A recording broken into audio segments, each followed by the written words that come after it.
Bismillahirrahmanirrahim. Ramazandagi axloqimiz. Taqvolikqa erishish ro'za tutishdan iborat farz ibodatni mukammal ado qilishning ichki ta'siri bo'lsa, go'zal adab axloq uning tashqi ko'rinishidir. Bir shaxsning ichki dunyosining yaxshi bo'lishi tashqi ko'rinishida o'z ifodasini topadi. Shuningdek, ro'zalar ayminish va itoatning nurlari parlab turadigan ig'ir besiq, salmoq va qalbi saf holatda ko'rinadi yoki shundoq ko'rinish kerak. Go'zal axloqning shundoq bir mohiyati borki, uning bilan zinnatlanganlarni va uningga muvaffaq qilinganlarni ko'rgan kishi darhol to'lib olaydi.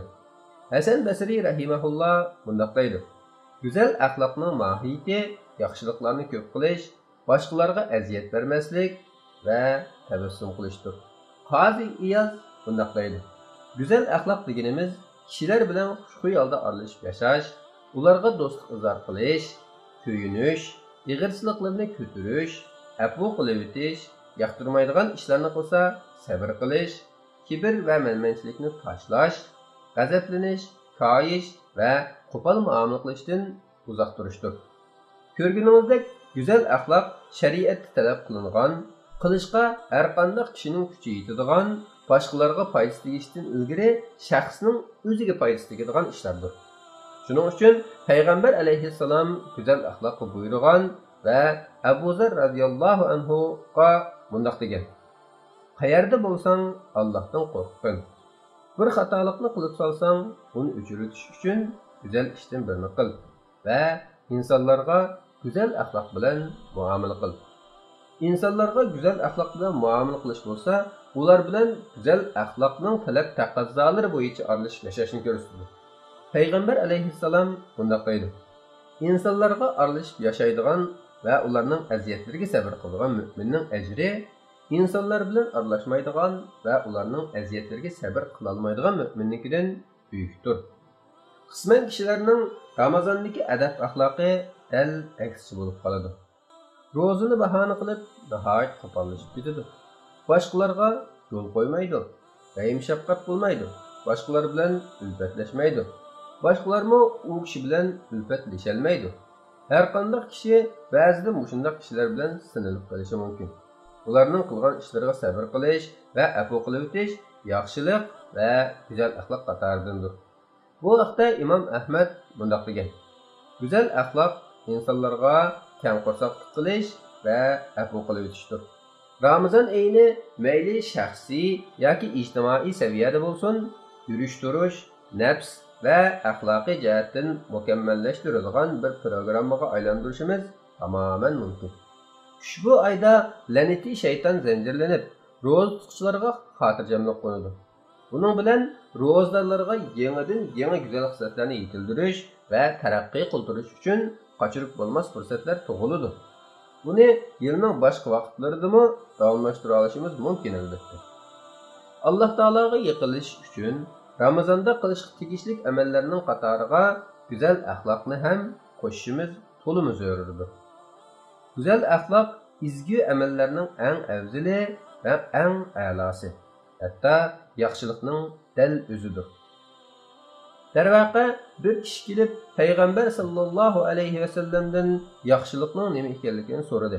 Payg'ambar sallallohu alayhi va sallam u kishiga yaxshilik go'zal axloqdir deb javob berdi. Biz Qur'on Karimdagi yaxshilikni, ya'ni go'zal axloqni ustun qilgan imo ishoralarni tafakkur qilib boqaylik. Qur'on Karim insonlarning yaxshilik haqidagi tushunchisini shakl va ko'rinish bilan cheklab qo'ymasdan ichki dunyo va mohiyatni isloh qilishdan iborat to'g'ri tarafga yetaklaydi. Alloh taolo bundoq deydi: Sizlarning kun chiqqan va kun patgan tarafga yuz keltirishinglarning o'zila yaxshi amalga yetmaydi, balki Allohga, oxirat kuniga, farishtalarga, kitobga, ya'ni Alloh nozil qilgan kitoblarga va payg'ambarlarga iymon keltirish, Allohni suyish yuzasidan xish aqrabolarga, yetimlarga, miskinlarga, ibn sabillarga, ya'ni pul meldan aloqa uzib qolgan musofirlarga, soillarga va qullarning ozodlikqa erishishiga pul-mol yordam berish, namoz o'qish, zakot berish, ahdiga vafo qilish, yo'qsullikqa, kasallikka va Allohning yo'lida qilingan urushga bardoshlik berish yaxshi amalga kiradi. Ana shular, ya'ni yuqorqi sifatlarga ega kishilar iymonida rostchil odamlardir. Ana shular taqvodorlardir. Alloh taologa, Allohning farishtalariga, kitoblariga, payg'ambarlariga va oxirat kuniga iymon etish, nafslarda davomli yaxshilik qilish, go'zal axloq, sizlar rahimni ulash, vafodor va sabrchan bo'lish qatorliqlarga undaydigan bir ruhni olib keladi. Ko'rganimizdek, bu axloqlar taqvolikning sifatlaridir va Ramazon dal mushu taqvolik uchunla yo'l qo'yilgan.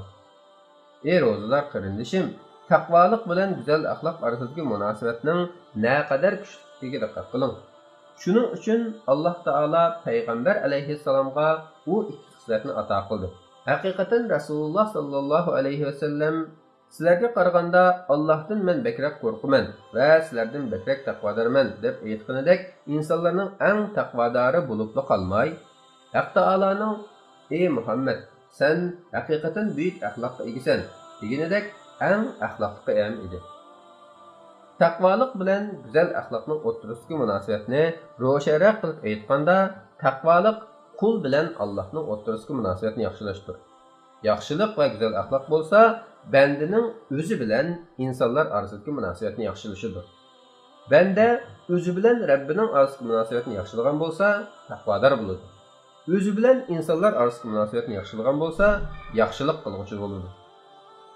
Ramazon bo'lsa, har ikki ishni qilishga chaqiradi.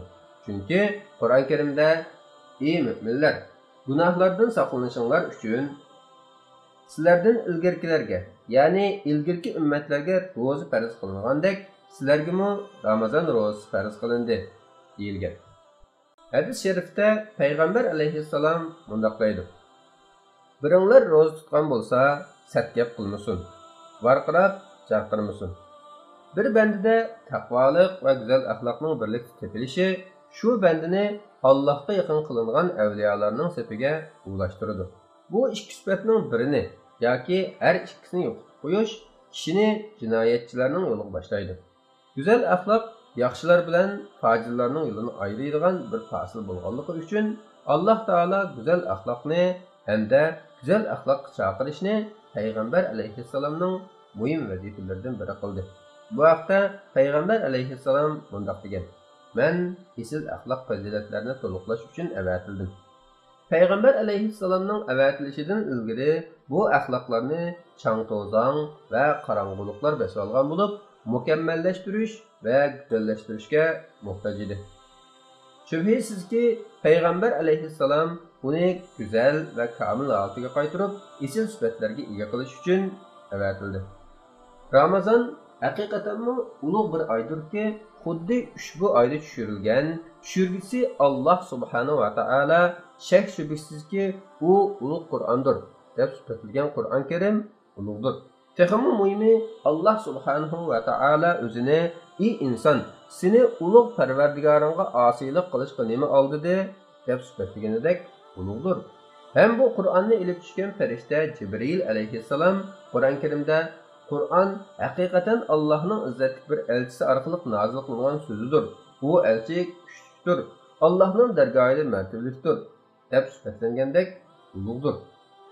Shundaqla bu Qur'on Karim tushirilgan zotmi insonlarning eng ulug'idir.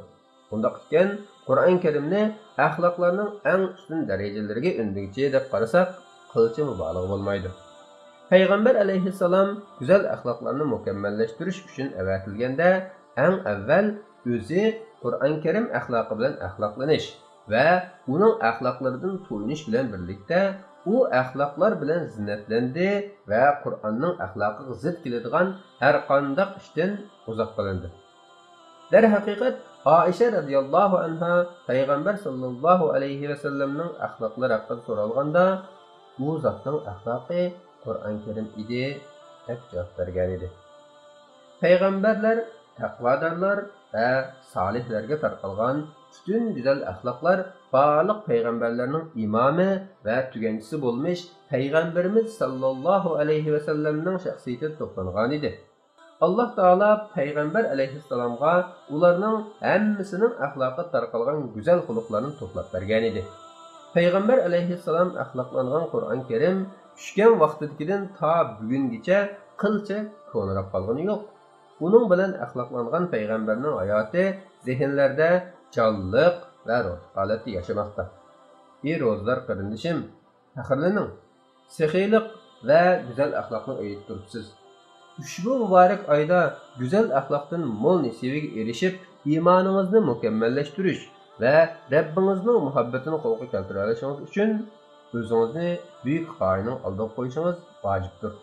Shubhisizki, mü'minlarning hammadan kamilroqi axloqi eng go'zal bo'lganlaridir va haqiqatan ham bandalarning Allohga eng suyumlikliklari axloqi go'zal bo'lganlaridir.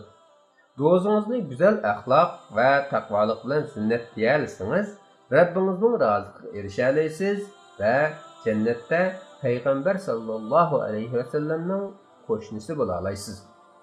Payg'ambar alayhissalom aytganki, sizlarning menga eng suyumlikliklaringlar va qiyomat kuni o'rin jihatdan eng yaqin bo'lganinglar axloqi eng go'zal bo'lganinglardir.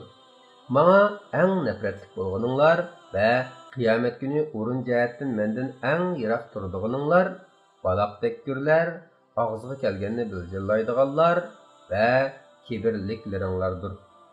Ey Allah, bizni amallarning va axloqlarning eng go'zallariga yetaklab qo'ygin. Sendan o'zga hech kim eng yaxshiga hidoyat qilolmaydi.